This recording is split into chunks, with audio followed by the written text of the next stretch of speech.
Welcome to Pivotal Moments HQ. On this podcast, we share guidance and tips on how you can live an empowered life. Every choice you make is a pivotal moment and serves as a catalyst to living with intention, purpose, and meaning. It's never too late to start living your life and your right on time. I'm Siria Gutierrez, a mindset coach, attorney, and mental health advocate. I'm Melissa Robeda, a world leader in appreciative inquiry and strength-based leadership. This is Pivotal Moments HQ. Welcome, everyone. Today we are going to be talking about healthy support systems and how to build one for yourself. Yes, social support systems. These are basically your network of people that help you navigate through life. I'm always thinking, like, when I think of social support systems, I think of like my ride or dies, the people that are in your corner that are going to continue to provide you with support, encouragement, care, and respect. I think that's very nice, actually. I was thinking it's more of just like your people. I feel like, yeah, I've got ride or dies, but like there's a different level. Like this is like the inner circle of people. But even within that, as I was, gathering my notes, I was thinking, there's some people who are part of my social system that don't necessarily make it to the inner circle or don't necessarily make it all the way to be considered a ride or die, yet they are still people who I would reach out to for help if I needed it. Well, and when I was putting together my notes for today, I did come across like 4 different types of supports we need, which could be why we lean to certain people for various needs versus others. But even when I was like thinking about what a social support system does, specifically, it's providing support, and typically when a person provides you support, it's not self-serving. And I know that we've talked about that there really is no selfless act. And while that may be true, I just kind of want to take a moment to point out the difference. So like not self-serving is an example of one way, which is like if I'm providing support for you, for example, like it comes from a place within me from love and respect. And I expect nothing in return. Does it make me feel good when, Siria is thriving and happy? Absolutely. So in that way, I do get something out of it. But there are self-serving people that have been in my social network. For example, like at one point I dated a narcissist. Obviously, I didn't know this person was a narcissist at the time. And this person showered me with attention, encouragement, and support. That is until I started to surpass them in my career. And at that point, that's when the relationship really went downhill. And it was then that I realized that my role in the relationship had been to puff them up and to kind of help ease their securities. So at that time, I was able to see the connection that the support that they provided me really served them more than it did me. Oh, that's interesting. So do you think that for it to be a healthy support system, that it needs to be equal? I don't know if it needs to be equal, because I think when we get into the 4 different types of, support a person can provide, I think there are strengths that certain people possess. So I think it's like, how can you really measure equality in something that's kind of subjective? Mm-hmm. So I might feel more supported than you, or, something like that. So I'm not quite sure. How would you even begin to make that equal? Yeah. And so I think that's something that I would caution anybody about being in transactional relationships, because I think that's really what it sounded like you were describing was he was giving, expecting a certain level of receiving that had to do with, where you were, those kinds of things to make them feel better about themselves.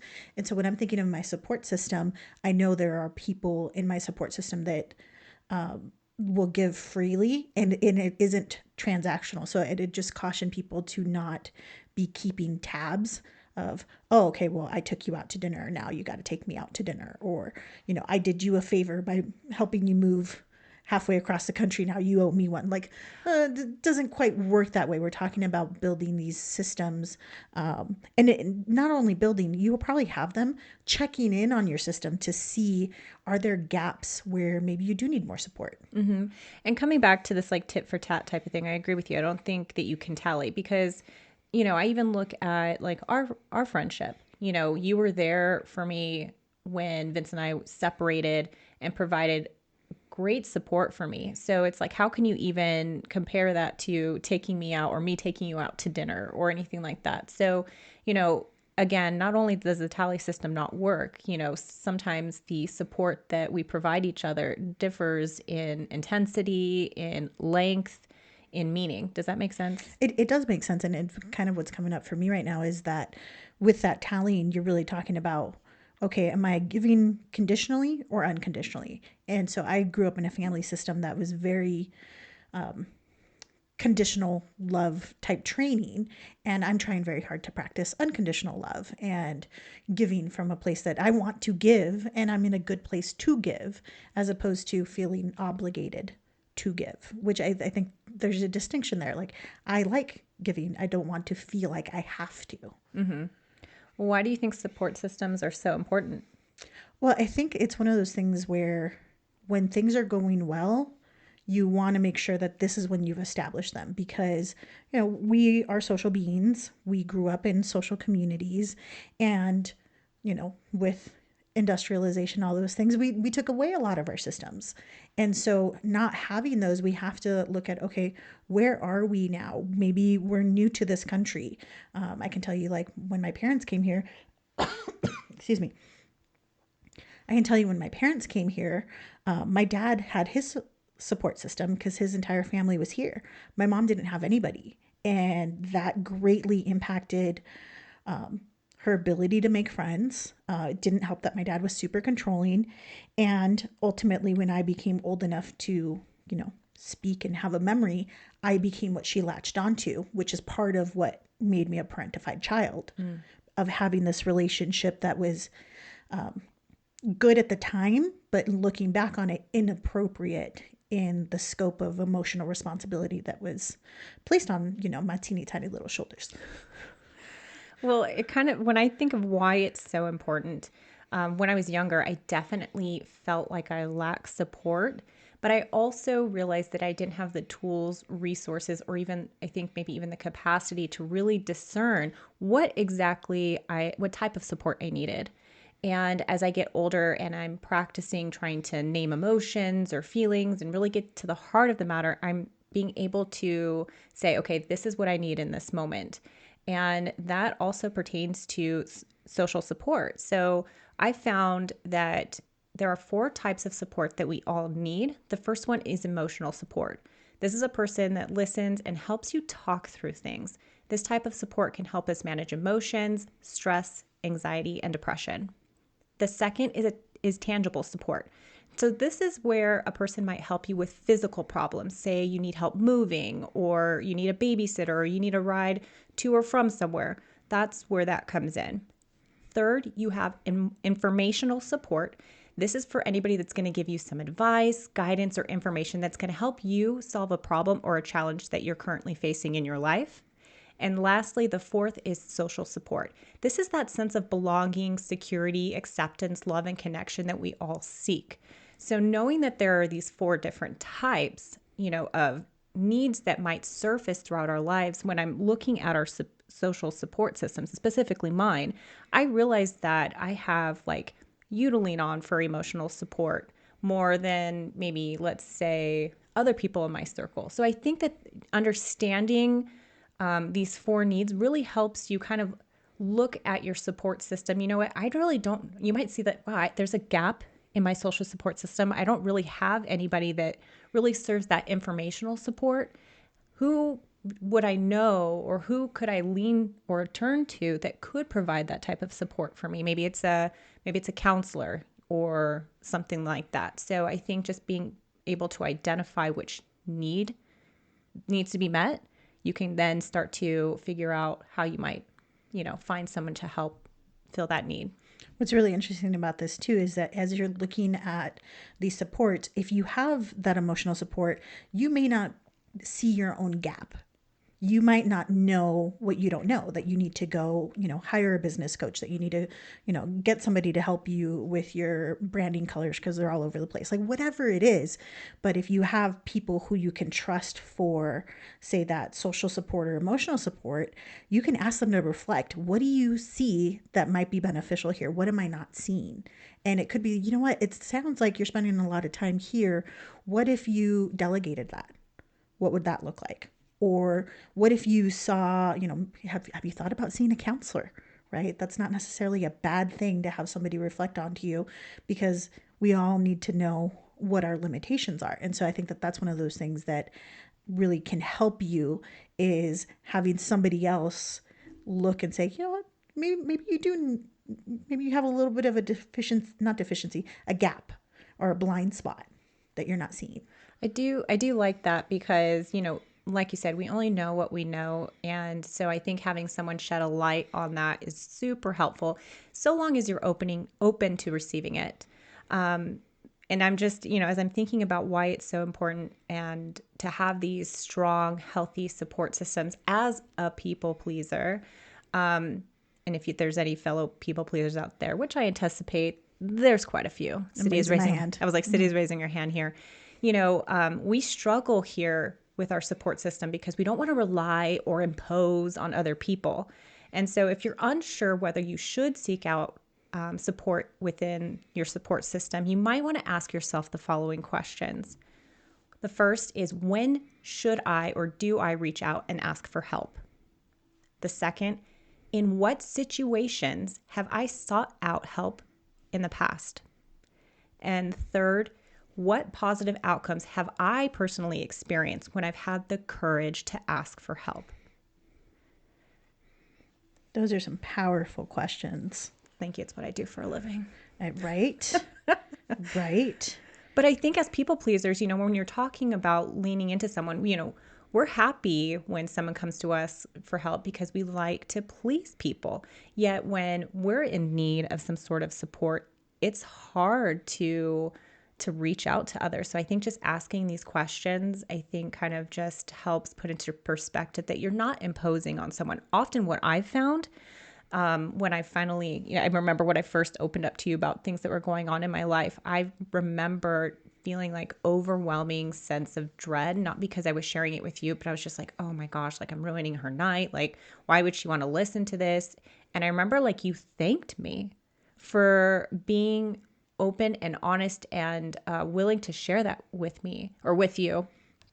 And I was so taken back by that. I always anticipate the outcome is going to be like, oh God, here's Melissa bitching again.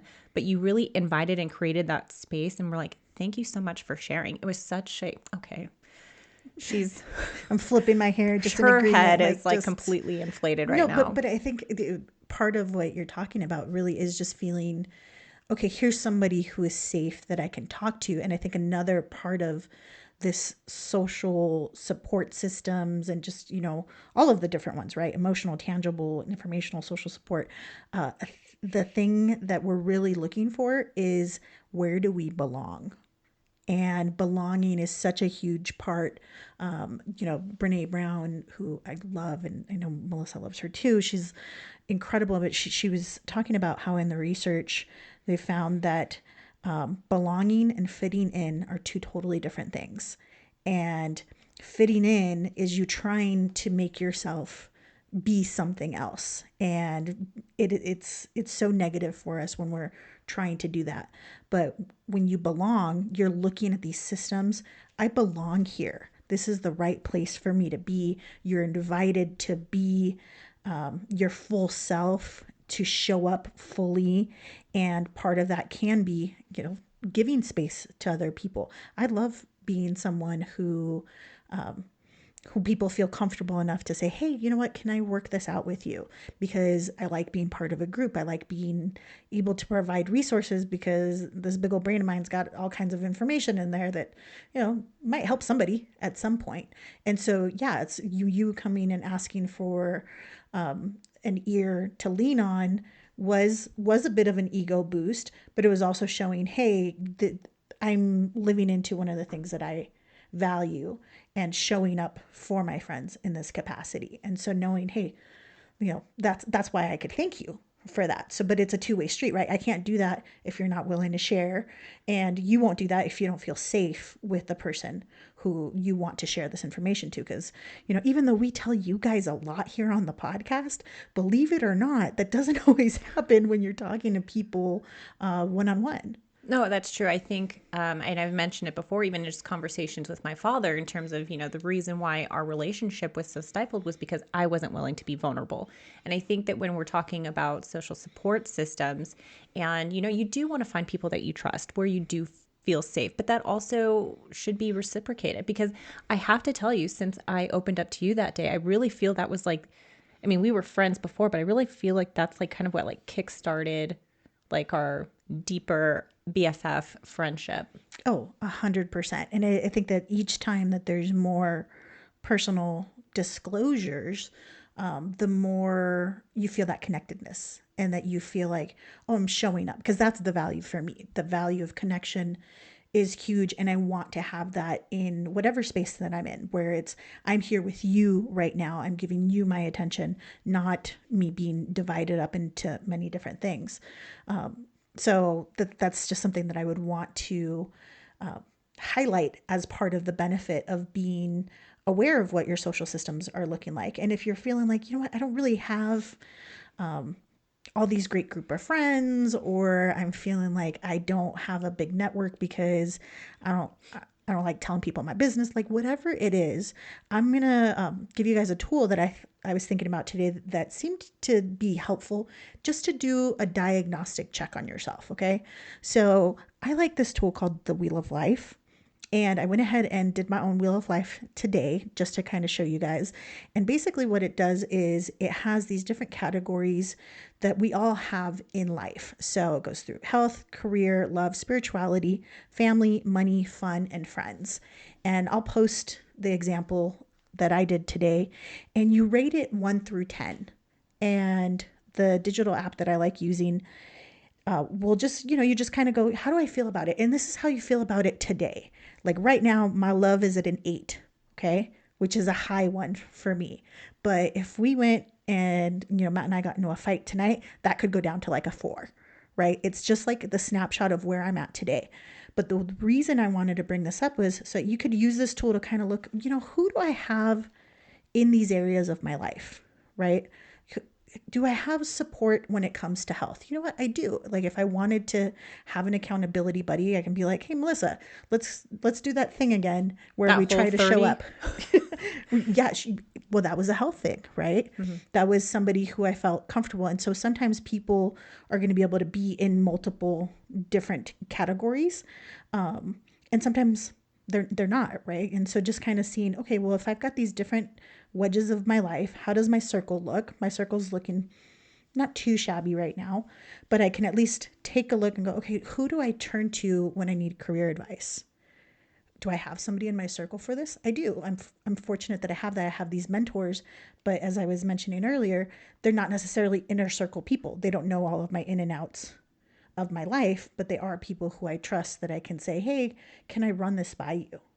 And just knowing that those people are available to help. To kind of add to that, so when I was thinking about like how would I go about building a healthy support system, I'd first start looking at who I already have in my support system. That it can be family, friends, coworkers, but then as I was thinking about the social system, my current social system, I was thinking, well, how would I even know if I consider this person to be a member of my support system? Someone, is this person truly in my corner? And so this is an exercise I invite you to try, so you can make a mental list, or if you are like me, you got to jot it down and just write the names of people that you believe are in your support system and ask yourself the following questions for each person. Do I like who I am when I'm around this person? Do I trust and value this person? Does this person help bring out my best qualities? And lastly, do I leave interactions feeling positive and good about myself?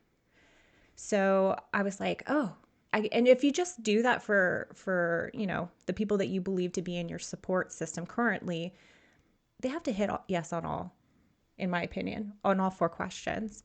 If they hit yes on all four, then I absolutely think that that person's a current member in your support system. But you might also notice, kind of like what you were mentioning, like, do I have someone I could turn to for career advice?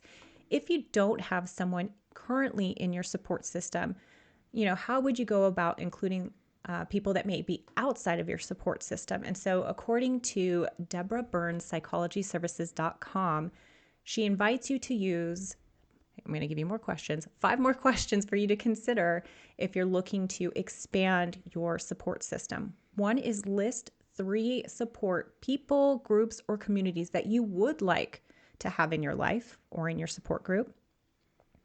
2, describe how each of these can help you emotionally, tangibly, informationally, and socially. 3, list any barriers to utilizing any of your support systems. 4, list the ways you could better utilize your support system. And lastly, number 5, how could your supports help you with a current problem? So if you're looking about who might I consider, those are some questions you might want to ask yourself. Yeah, and there's a group out there for everybody. You just have to put in a little bit of that work to find what that is, whether that's you're looking for a relationship, you're looking for friendship, and you got to be willing to, ask the naked girl to go bra shopping with you. You have to be willing to put yourself out there in weird ass ways like that, okay? And I'm just laughing, but I agree with you. But at the end of the day, relationships ebb and flow. So too are the individuals that we would consider to be part of our support system. Just look at your friends, through the course of your life. Some fall off, some stay on. And it kind of reminds me of, MySpace's top 8. So if you don't know what MySpace is, You're aging us. you're little babies. But basically it's, for those that don't know, it's the social platform that came before Facebook. Meta. All right. So on MySpace, you had a lot of customization. People would put their most favorite music, but there was a section of your top 8 friends. And it was very important that your best friend made you their number one and vice versa. It would just cause a lot of drama. But basically, my point being is that, we move people in and out of our top 8 based on where we are in our relationship with them. And that's kind of how I see support systems. Someone might serve as being a part of your support system. Perhaps they move away. And so maybe it's just harder to be able to get that emotional or social support that you maybe once got before. Maybe just go down 2 different paths, and that's okay. But I think if you're looking at, okay, should this person remain in my social support system or not? Just look at how you're feeling. Observe how you're feeling. If you are finding yourself feeling drained or depleted, lack of energy, or perhaps you're unhappy or disappointed with you leave unhappy or disappointed with yourself, you're maybe upset with some of the decisions or that you made in your life or where you are in your life, it may be time to remove that person from your top 8. Wow. I can't believe we made a MySpace reference here. Brought it back. You're the only one. That's funny, but it is a good way of looking at it and just seeing that people are going to rotate, right? And that's okay. Your interests are going to change. Your favorite shows are going to get canceled. I'm sorry for your loss. Thank you. I appreciate that. People are going to move away. And that's why you need to you need to check in to see, how is my support system? Who do I have? And, fortunately and unfortunately, this is one of the reasons that the coaching business is booming, is because there are a lot of people who don't have someone who will listen to them unconditionally for an hour. And so I now get to do this professionally. Like, this is amazing to me that one of the things that is one of my personal strengths, people are sharing their time and money with me to do. And, there are professional resources out there. Now, some people don't want to do that, right? Because they're like, no, I should have all of this. Why? Why should you? You just moved to a new city or you started in a new career. Like, I can tell you that when I started to be a lawyer, I didn't know any lawyers until literally my first week of law school. How was I going to have that informational support for something that I've never done before? You have to try and just find those things. So I would not shame yourself into, thinking that you can find all of these things organically. It might be that part of your support system is paying for a therapist, paying for a coach, paying for these other relationships that might be needed in the moment. And that's okay. That's it for this episode. Find Pivotal Moments HQ on Instagram and TikTok for all the BTS and sister-like banter you know and love. We want to thank our music director, Ron Johnson. This has been a Pug Productions podcast.